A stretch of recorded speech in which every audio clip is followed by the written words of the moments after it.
Hey, what's up everybody? Welcome back here today. We're at the Animal Kingdom and I spent all day, like 8 hours filming yesterday, and there was no audio, so we're back here today. We're going to try and do all 4 parks, get as many steps in as we can, and kind of have a good fun day here at Animal Kingdom and Walt Disney World. Let's go do it. Just some tortoises enjoying a little breakfast here at the Animal Kingdom.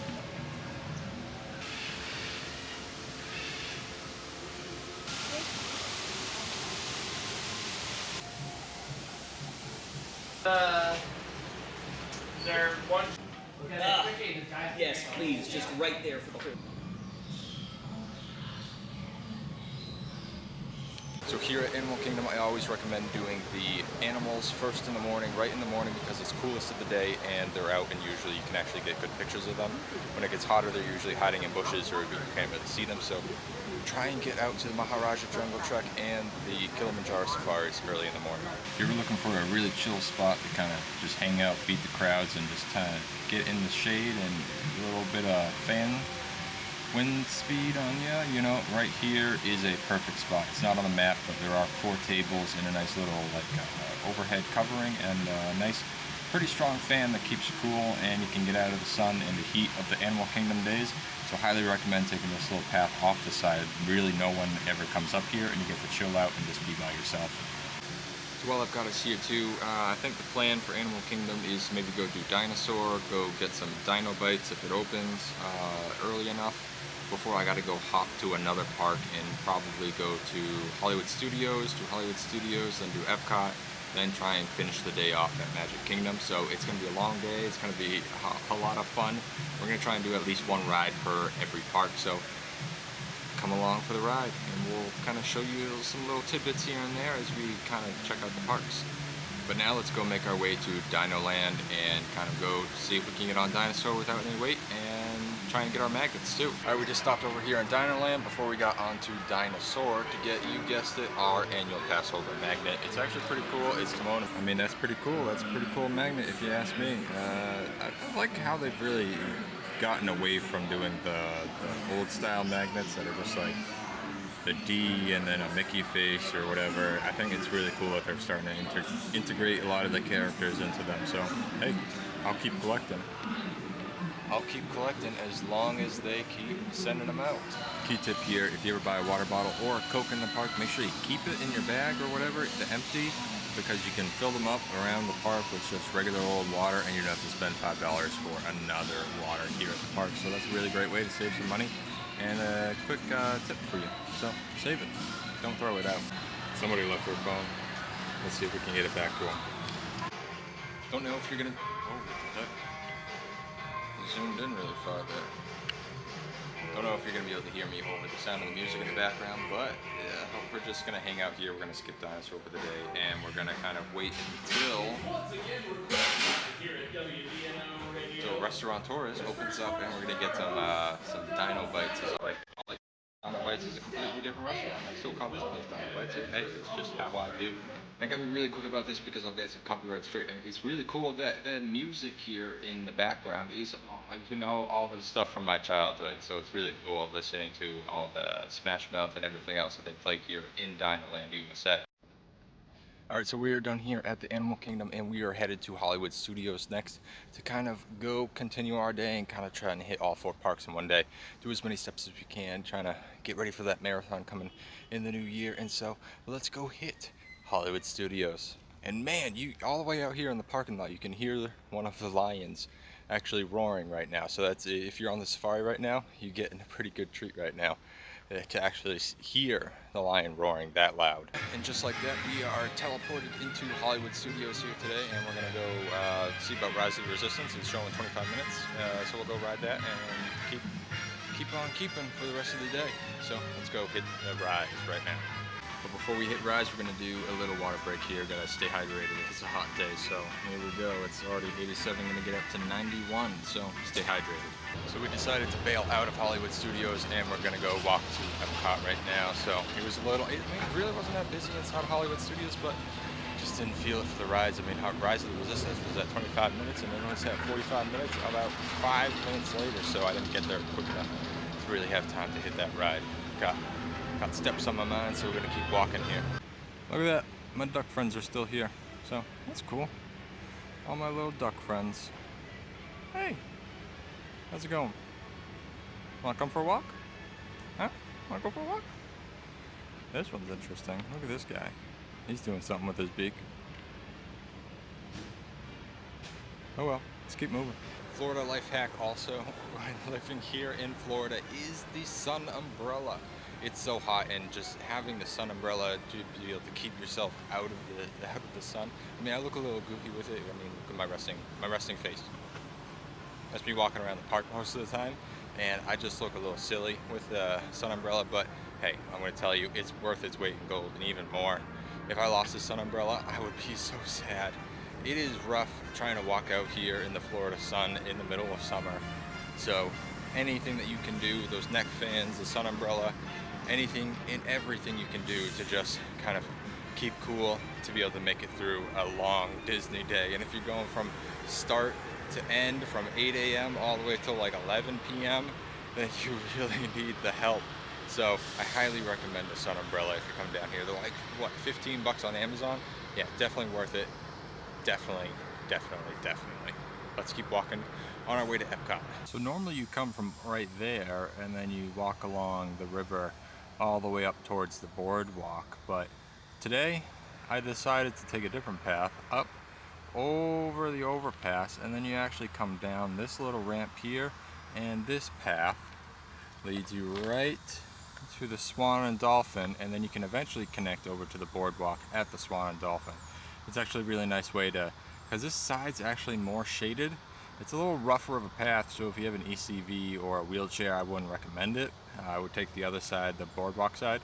But it's actually a really nice path, and it's shaded.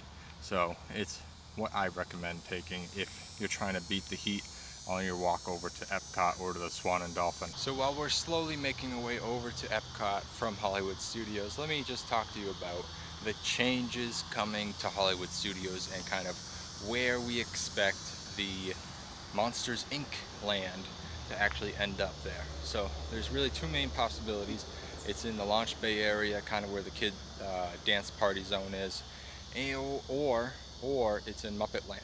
So I think both spaces are kind of large enough for it, but I think for the roller coaster size that they're proposing with Monsters Inc. and that the first ever Disney hanging roller coaster, so it hangs down from the top and then you kind of sit in it on the and you're kind of dangling. That is a large proposal. I mean, first off, do they actually go through with Monsters Inc. Land? Nothing's guaranteed. I mean, it's just a model right now. No announcements of closures have happened. Even when there are announcements of closures, it's not always guaranteed to happen, especially with the new CEO eventually coming in potentially 2026. So we don't know. But if I had to speculate, it's going to be in Muppet Land. And they may even expand it all the way over into Star Tours and remove Star Tours, since it's kind of out of place and not really in the same section as Star Wars Land in Batuu. But that's my thought, is it's most likely going to end up in that area of Muppet area. And although I'll be sad to see the Jim Henson stuff go, one of my favorite restaurants is actually Pizza Rizzo. I just like being on the second floor there, and it's just really nice to just be able to relax out of the craziness of the day in Pizza Rizzo on the second floor, even on the second floor balcony. It's kind of my little secret spot that I like to just relax, especially when it first opens up. But I do love Muppets. I'll be sad to see it go. But I'm all for Disney innovating and bringing new things and new ideas, and always just moving forward, always progressing. I'm not one of those Disney fanatics that are like, no, don't change anything. Don't do it. I love my Disney park how it is, and I want it to stay this way for the next 30, 40, 50, 60 years. That is how you end up with a Six Flags. Honestly, that's how you end up with Six Flags, and that's how it ends up looking crappy over time, and you get these blog posts of people just talking about, oh, the magic's gone, Disney's dirty, and all this other stuff. If they stop innovating and they stop pushing forward, Disney will just turn into what unfortunately is a Six Flags, and it's not that great. It's still fun to go to Six Flags, but it's not the Disney experience. So I highly am all for potentially removing Muppets Land and going to a Monsters Inc. Although Monsters Inc. is kind of an older franchise, so it's surprising that they're building that first style roller coaster with Monsters Inc. IP.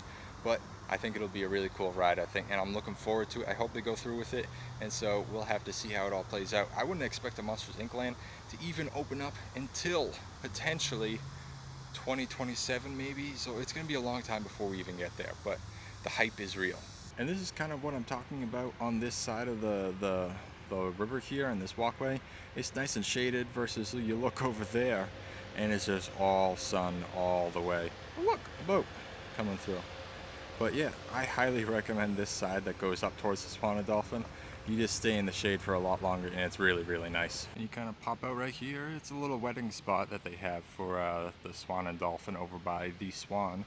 And there were actually yesterday when I was filming and you didn't get any audio, there were actually chairs here. So I'm guessing they had the wedding last night and they said their adieus and they cleaned up and we're off to the races. Good luck to the happy couple. Yeah, but essentially if you take the other path along the river here, you pop out right over here by the Swan and Dolphin itself. And yeah, it's way more shady. So let's keep moving. Let's go get into the sunlight and sweat a little bit more and make our way to Epcot and kind of see what's going on over there. And with that, we've made it into Epcot. We're gonna go do a loop around World Showcase and then we will go see about riding Living with the Land. We're gonna go hit Morocco and go to the, honestly I forget what it's called, but they have really ice cold water there and a big old pitcher that you can get ice cold water cups. Oh goodness, my brain's not working. But yeah, it's really nice over there. Really great water. Highly recommend it if you're in the Morocco area.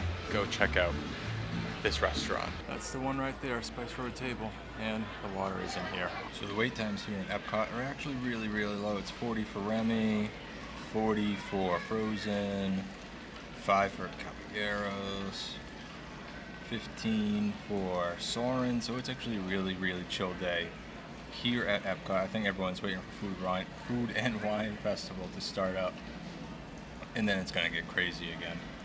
But ice cold water is where it's at.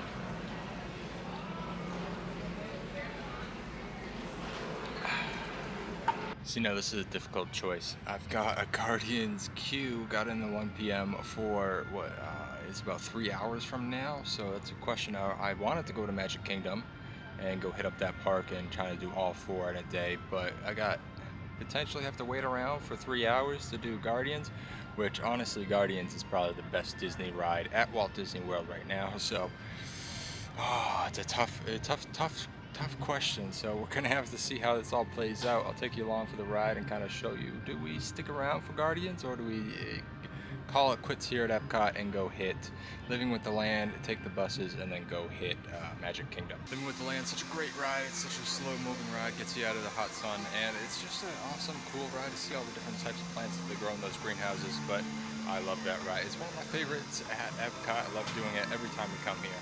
But now that we're done with Living with the Land and Guardians of the Galaxy is a few hours away still, I might think I'll hop on a bus from here at Epcot and go over to Magic Kingdom, kind of see where the day takes me. So, change of plans here. As you can probably see, we're taking the walkway back to Hollywood Studios, and that is because I didn't want to take the monorail to Magic Kingdom, so I'm going to walk all the way back to Hollywood Studios and take a bus from there to Magic Kingdom. Let's make our way back there quick, and I'll update you as we get there. Alright, so let me explain why we're going this way. And it's because oh goodness. Oh. Okay, let me explain why I'm going this way and walking all the way back to Hollywood Studios instead of just taking the monorail over from Epcot to Magic Kingdom. And that is because I hate going through the transportation and ticket center. It just annoys me. I would rather walk all the way back. For reason number 2 is one of the big reasons I come out to Disney every day, or most days, is for the exercise, and so that is why I am out here walking back to Hollywood Studios, is to get some exercise, and so that I can take a bus from Hollywood Studios to the front of Magic Kingdom and skip the boat or the monorail, the second monorail, to get up to the front of Magic Kingdom. I don't know, it's just a personal preference. I'd rather walk all the way over here to avoid the Ticket and Transportation Center. But that's just me. All right, so we're making our way. We're better at the boardwalk, backside of the boardwalk, and we're gonna get over to Hollywood Studios here quick, then hop on that bus and get over to Magic Kingdom and see what it looks like over there. But I can tell you that Epcot was empty, empty, empty, empty. Like I said before, is that it is most likely waiting for the, oh, I'm drawing a blank now, Food and Wine Festival to start. So most people aren't going to Epcot, they're just waiting for that to start, and then we'll start showing up in force. So we'll see how it looks when that happens in about a week. So let's get to Hollywood Studios. Sorry, I'm out of breath. I will say this one other tip while I am walking here from Epcot to Hollywood Studios is that, oh sorry, I'm wearing sunglasses, I don't know why I didn't take them off, but if you're walking by the tennis court right here, there is water bubblers and a water bottle refill station right at the front of it right here, where you can pick up water if it's a really hot day and you ain't gonna make it without a little refreshment in your tummy. So check it out if you're walking by the tennis courts on your way between the two parks. It's right there, and you can get some much needed refreshment as you make your way. And if I didn't have a water bottle in my backpack, I'd be stopping there right now. I am parched, but let's keep walking. Alright, so we teleported here to the Magic Kingdom, and we're going to go do Little Mermaid ride, I guess, or do something, and then make our way over to Big Thunder Mountain. We're going to ride Big Thunder Mountain Railroad, and then probably call it a day here at Magic Kingdom, and make our way back towards Hollywood Studios, and then back home. So let's go get Little Mermaid.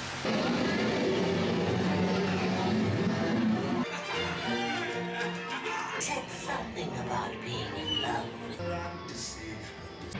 Yep, decided to skip Big Thunder Mountain Railroad and do a Swiss Family Treehouse. So we'll go check that out, have a little adventure. Pretty cool. I mean, I wish I had a treehouse like this growing up. That'd be pretty awesome.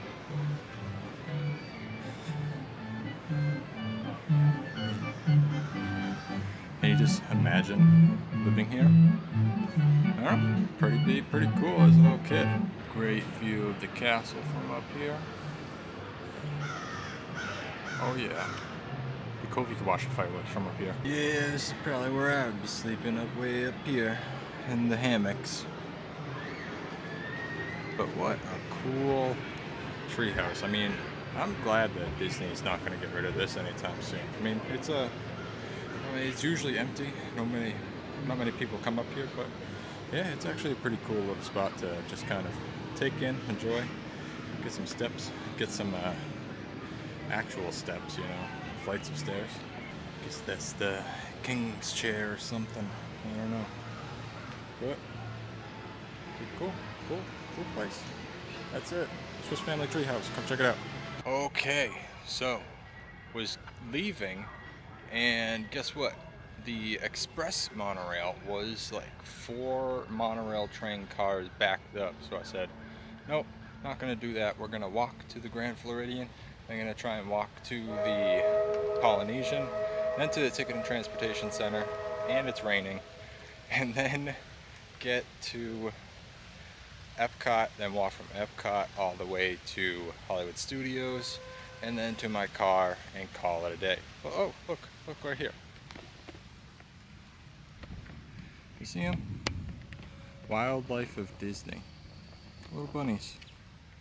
Bunnies walking around. There's one further around the bush, but hey, what you see while you're walking along.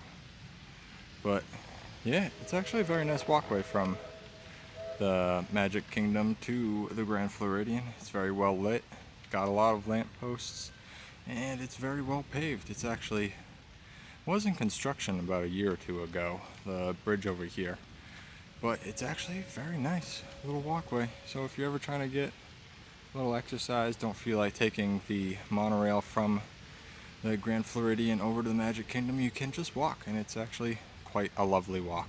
So here we go. I'll update you as I get over to the Polynesian. Let's hope this rainstorm doesn't get too crazy. Things got a little sidetracked here today. had to put the camera away. I'm on my iPhone filming. But yeah, it started downpouring as it does in Florida. So we are not walking to the Poly, not walking from Hollywood Studios to Epcot, and we are just taking the bus back to Hollywood Studios, and then, yeah, gonna call it a day. If you see the rain, it's not a good one. And it's supposed to go for a few hours, so yeah, day's over.